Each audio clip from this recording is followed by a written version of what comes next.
everyone. The topic of this video is TCA or tricarboxylic acid cycle. It was first discovered by Hans Krebs.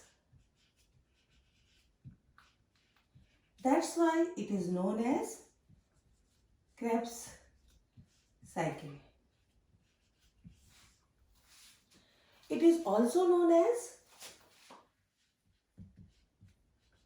citric acid cycle because the first product is citric acid or citrate. There are 3 carboxyl group in citric acid. That's why it is also known as TCA. TCA means tricarboxylic acid cycle. The substrate for the TCA is acetyl-CoA. From where do we get this acetyl-CoA? So whatever food we eat in form of carbohydrate, fat or protein. So the carbohydrates are metabolized into monosaccharides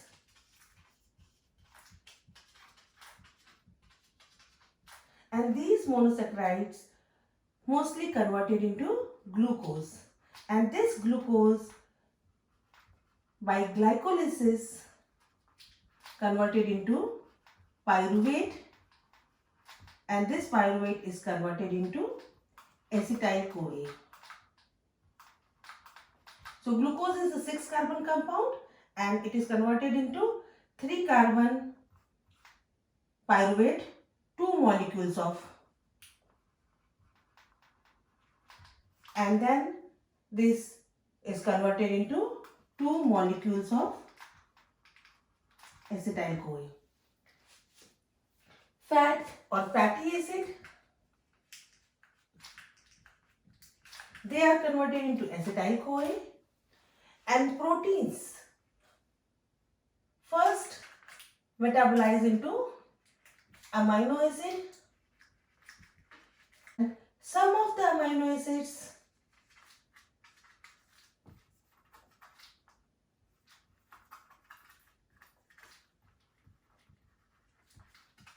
are converted into acetyl-CoA and some goes into the TCA as an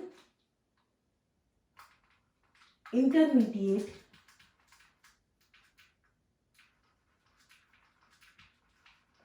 metabolites.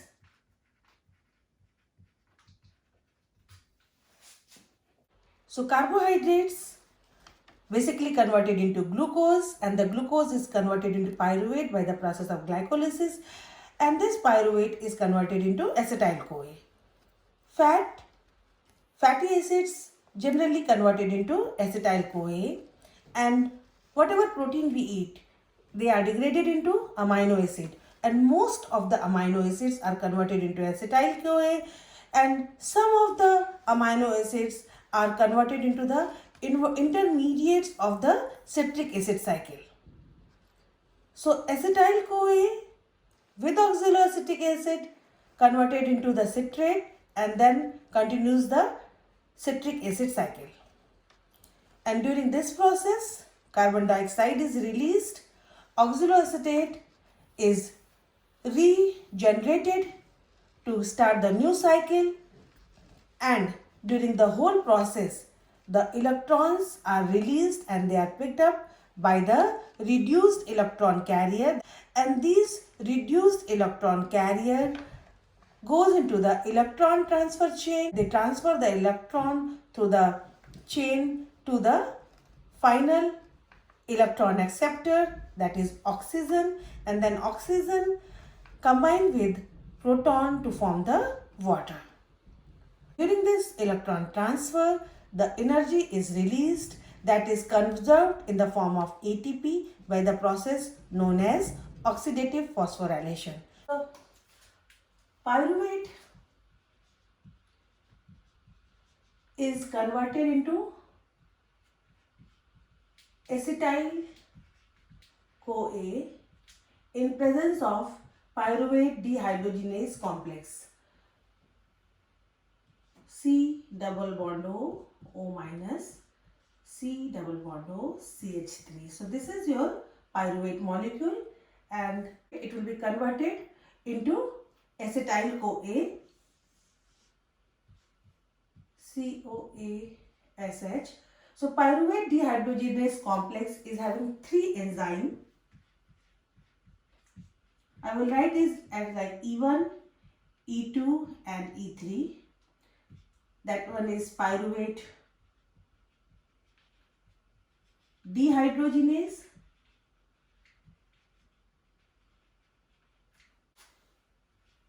dihydrolipoyl transacetylase, and this one is dihydrolipoyl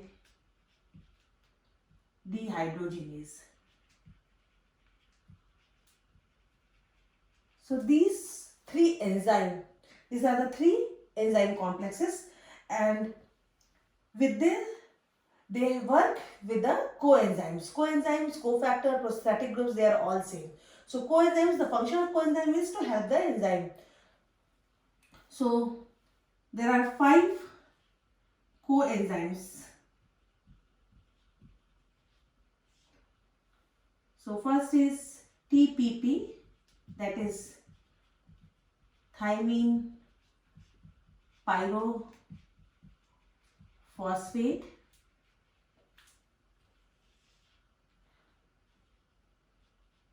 Coenzyme A,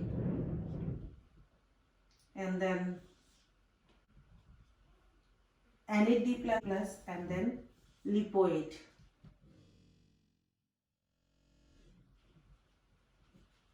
So these are the 5 coenzymes and 3 enzymes form the pyruvate dehydrogenase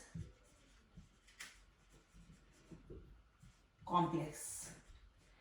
And this enzyme complex helps the pyruvate to convert into acetyl CoA. And the carbon dioxide will come out and this will form CH3, C double bond O, SCOA. This is acetyl CoA. So this is a pyruvate dehydrogenase complex. These are the 3 units, enzyme units. This was the first one, the pyruvate dehydrogenase. This is dihydrolipoyl transacetylase, and this one is dihydrolipoyl dehydrogenase. This is the TPP coenzyme, that is known as thymine pyrophosphate, and then this is a coenzyme A, and this is your FAD, and this is your NAD. This is your coenzyme lipoid. These coenzymes basically derived from your vitamins, vitamin B complex. TPP is your vitamin B1. FAD is flavin adenine dinucleotide is from riboflavin. Nucleotine-amide dinucleotide, it is from niacin, that is vitamin B3. And then the coenzyme enzymes, mercaptoethylenamine, pantothenic acid, and phosphoadenosine diphosphate. Pantothenic acid is vitamin B3. So this pyruvate is picked up by the enzyme 1 and they bind it here, and then the acetyl CoA is released here, and the NAD is converted into NADH and H+. The first step of TCA or the tricarboxylic acid cycle is formation of citrate. And this reaction is condensation reaction. Condensation means two molecule addition. So acetyl CoA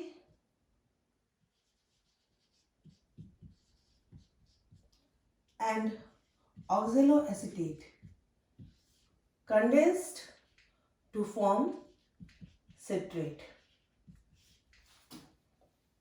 So the formula of acetyl CoA is CH3 C double bond O S COA, and then oxaloacetate, it is a 4 carbon compound, it is a 2 carbon compound, and they form 6 carbon compound.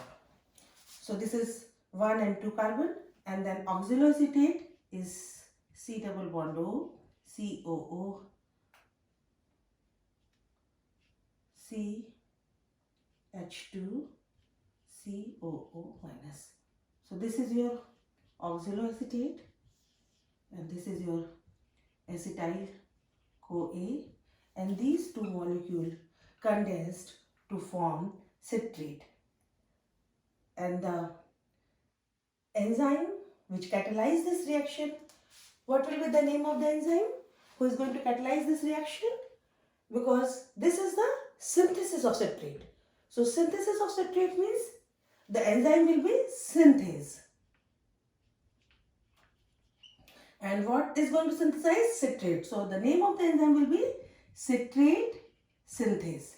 And this reaction takes place in presence of water. CH2 COO minus CCOO minus OH CCOO minus H and H. Citrate.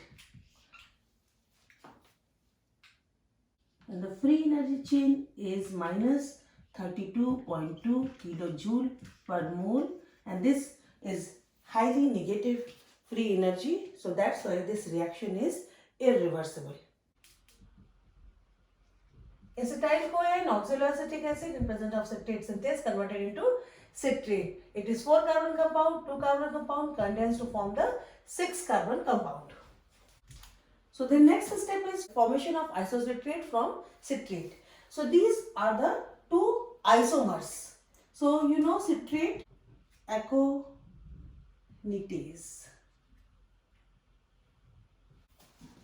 So aconitase are the group of enzyme having ase means they are related with the water.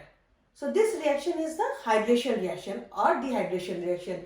Hydration or dehydration means addition of water, or dehydration means removal of water. The water molecule will be removed and the intermediate product will be formed.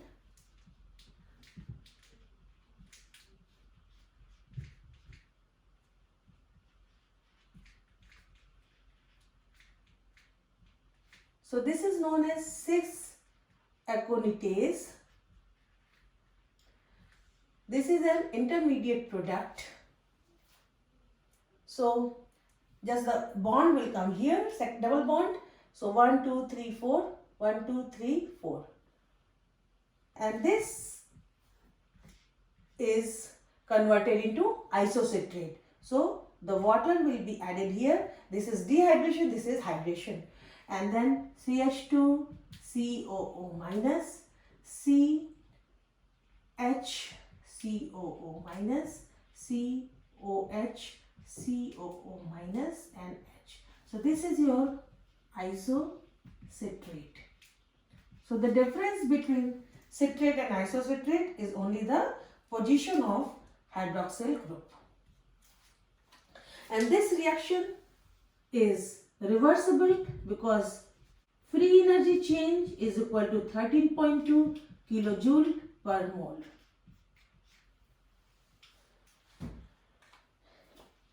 At equilibrium, pH 7.4 and 25 degrees centigrade, generally in the cell, isocitrate is only 10%.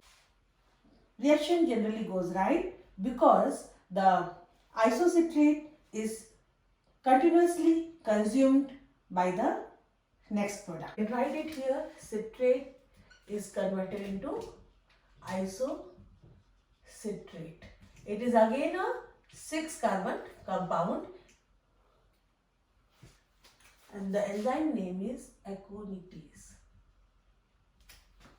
Next step, third step is conversion of isocitrate to alpha-ketoglutarate.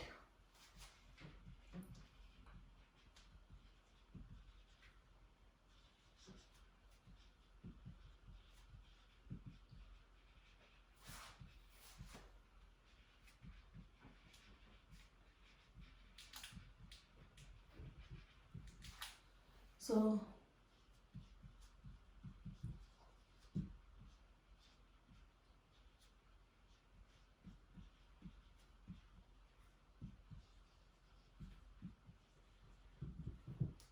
this is your isocitrate.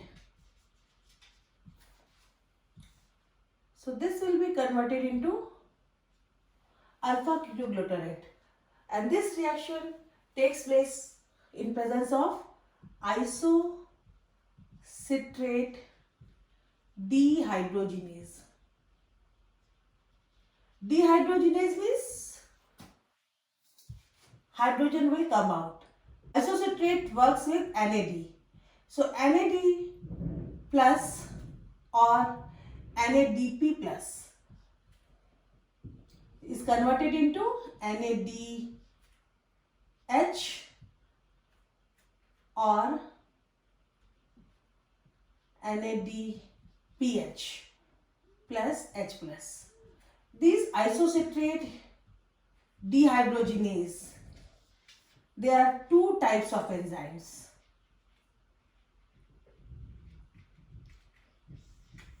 So one type works with having coenzyme NAD plus and the other type of enzyme works with NADP plus. And these enzymes are present in mitochondria because TCA takes place in the matrix of mitochondria in case of eukaryotes. In case of prokaryotes, it takes place in the cytosol. Isocitrate dehydrogenase is present in mitochondrial matrix and will work with NAD plus. And the other kind of enzyme will work with NADP plus that is present in matrix as well as in cytosol. The hydrogen molecule is picked up by NAD. So these two hydrogen will be picked up. So this is oxalosuccinate. This is your intermediate compound. This is your 6 carbon. This is again 6 carbon, oxalosuccinate. This is your intermediate compound. And this will be converted into alpha-ketoglutarate. So what will happen? Carbon dioxide will be removed.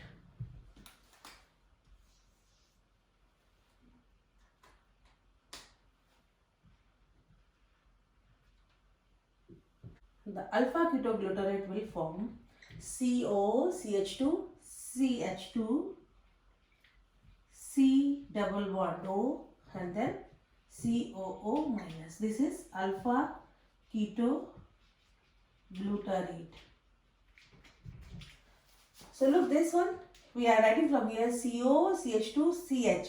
Then CH2 because H will come and this carboxyl will be removed as a carbon dioxide and then CO. So we are losing one carbon here. So this is your 1, 2, 3, 4, 5 carbon compound. So the first 5 carbon product comes here. We started from 4 plus 2, 6 and 6 and now this will be your alpha keto glutarate, and this is your 5 carbon compound, and this reaction takes place in presence of isocitrate dehydrogenase. So wherever isocitrate dehydrogenase is there, NAD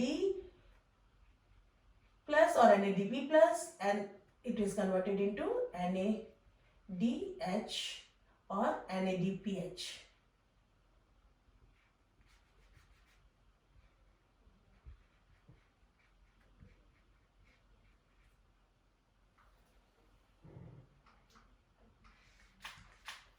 So the fourth step is conversion of alpha ketoglutarate into succinyl CoA.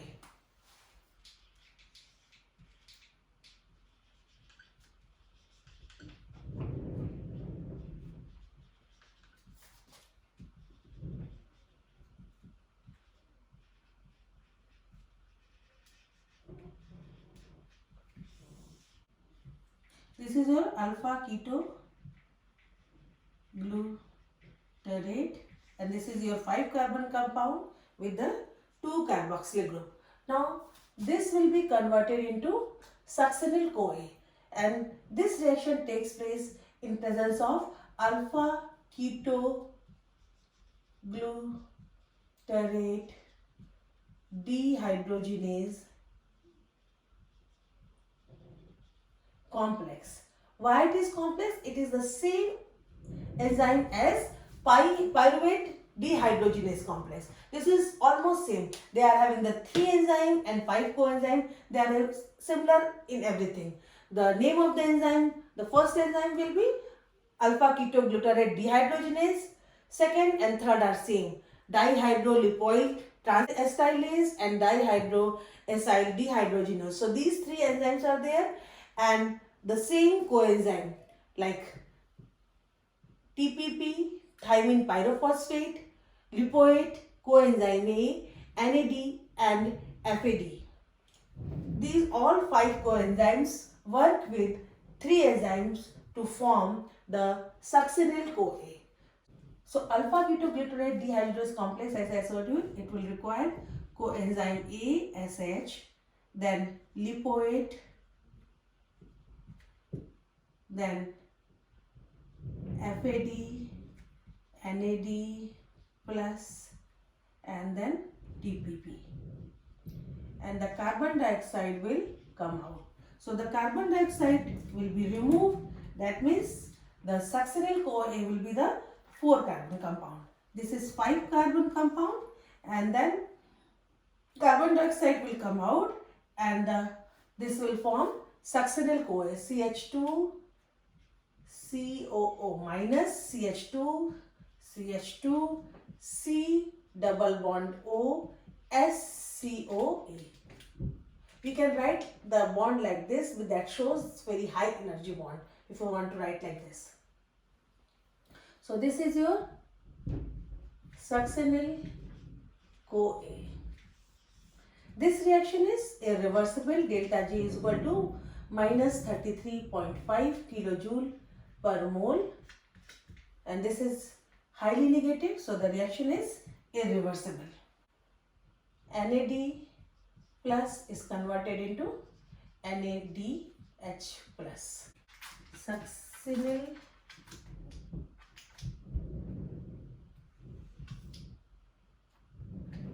CoA, alpha keto glutarate dehydrogenase. These two are reversible, this is irreversible. Fifth step is succinyl CoA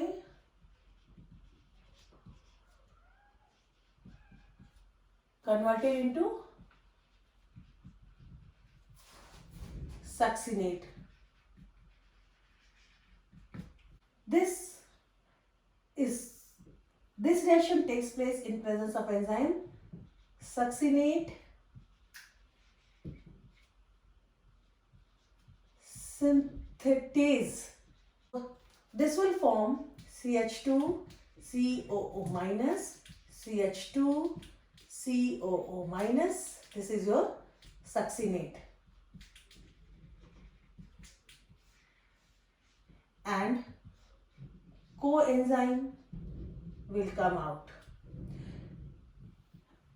And this coenzyme work with GDP, and that will be converted into GTP.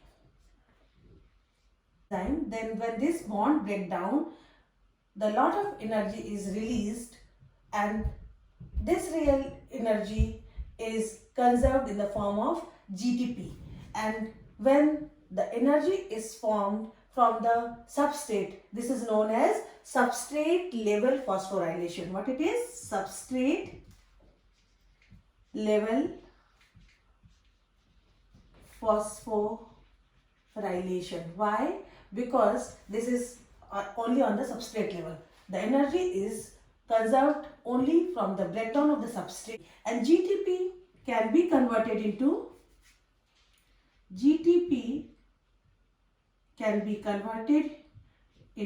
ATP, because the ADP can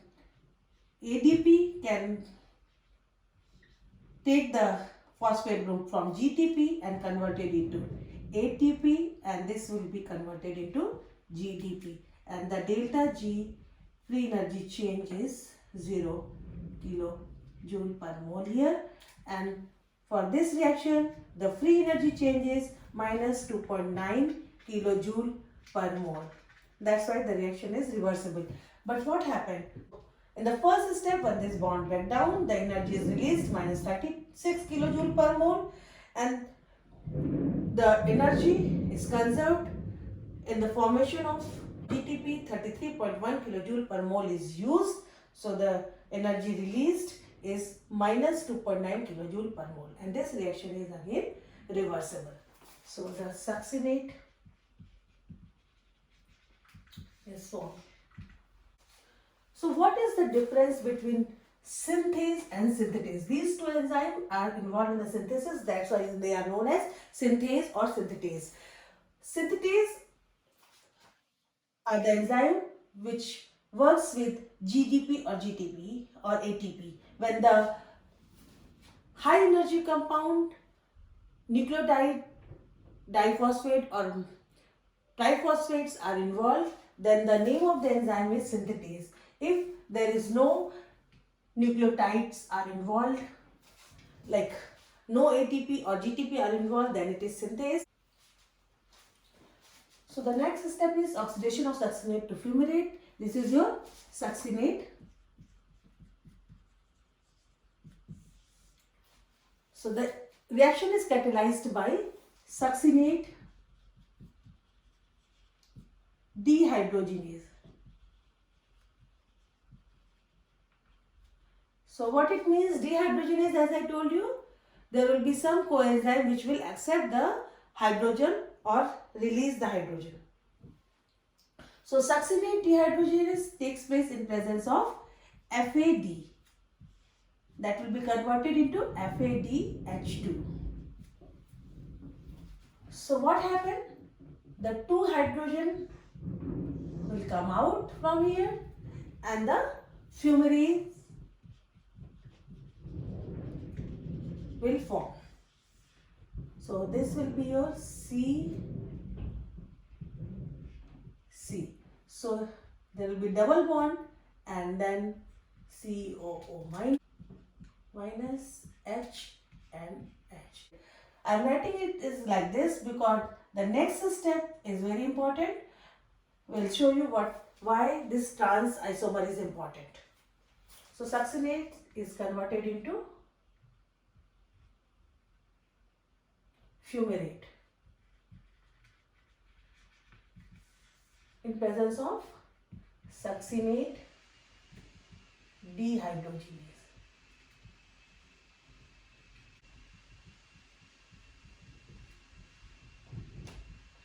FADH2. This reaction is also reversible. The free energy change is 0 kilojoule per mole. The seventh step is conversion of fumarate to malate, L-malate. So the fumarate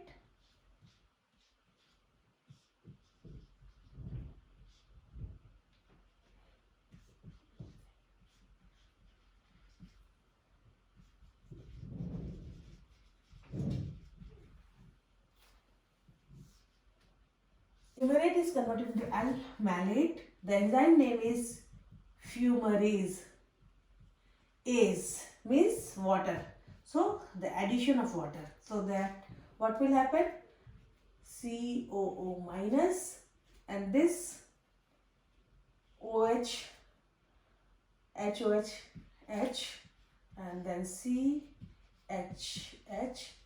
COO minus. This is your malate, L-malate.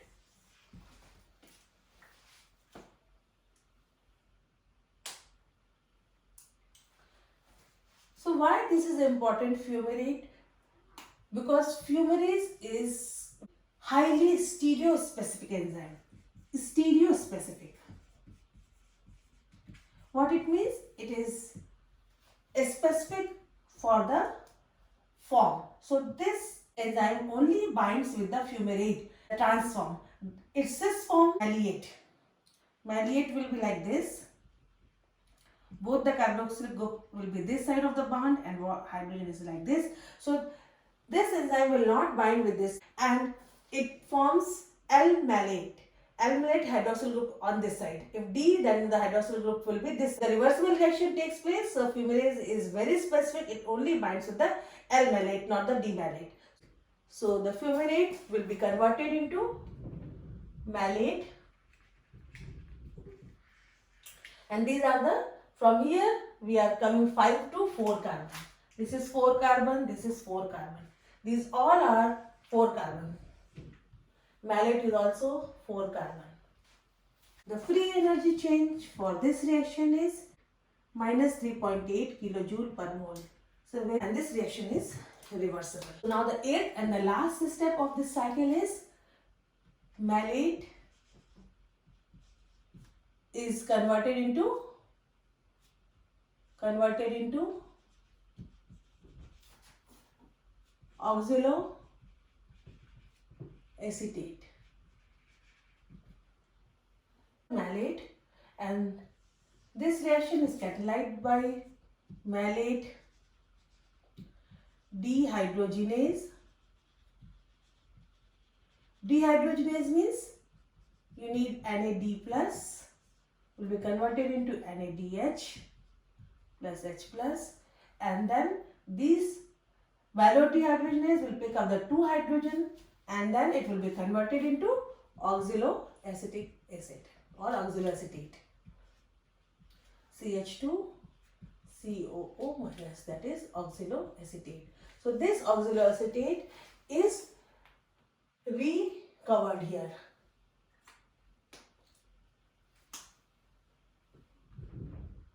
Fumarase, and this is malate dehydrogenase, here NAD plus NADH plus.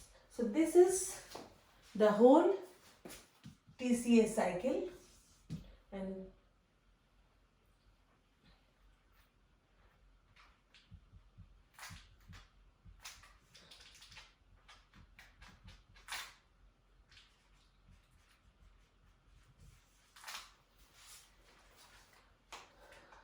delta G is 29.7 kilojoule per mole.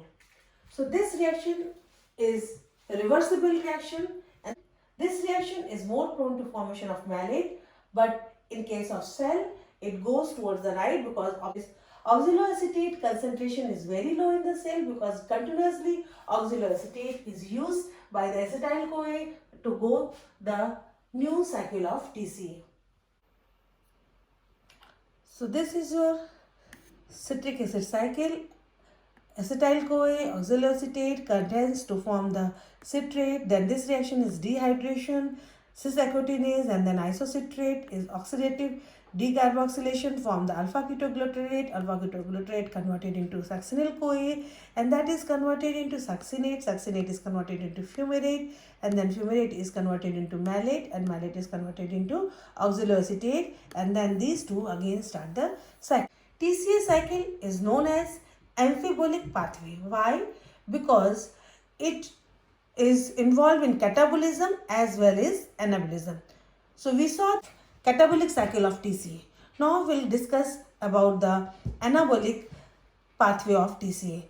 The intermediate products of the citric acid cycles are involved in the synthesis of many products. That's why it is known as amphibolic pathway. Like here, look at this place. Pyruvate is converted into acetyl-CoA and it is converted into citrate. This citrate is the precursor for fatty acids and esterols. And then alpha-ketoglutarate, it's another intermediate metabolite of citric acid, and it is converted into glutamate by transamination, and that can be the precursor for arginine, proline, glutamine. These are the amino acids. And glutamate can be the precursor for the purine synthesis also. Succinyl-CoA is again an intermediate metabolite of citric acid cycle, and that can be used for the synthesis of porphyrins and heme. Here malate, pyruvate can be converted into malate, and that malate can be converted into oxaloacetate, and this oxaloacetate can be used for the synthesis of aspartate by transamination, and that aspartate can be converted used for the synthesis of aspargine. Aspargine is used for the pyrimidines, and this oxaloacetate can be converted into phosphoenol pyruvate in presence of phosphoenol pyruvate carboxykinase, and phosphoenol pyruvate can be converted into oxaloacetate in presence of phosphoenol pyruvate carboxylase. These are the two enzymes. This is a reversible reaction. They can be converted into oxaloacetate, or that can be converted into phosphoenol pyruvate. So this phosphoenol pyruvate is the precursor for serine, glycine, cysteine, phenylalanine, tyrosine, tryptophan. All these amino acids synthesis. So that's why this is involved in the anabolism, and that's why TCA is known as amphibolic pathway. So this is all about TCA. I hope you like my video. Please comment and subscribe. If you have any question or suggestions, you can mail me on trips11@gmail.com. My email address is on my front page. Thank you. Bye.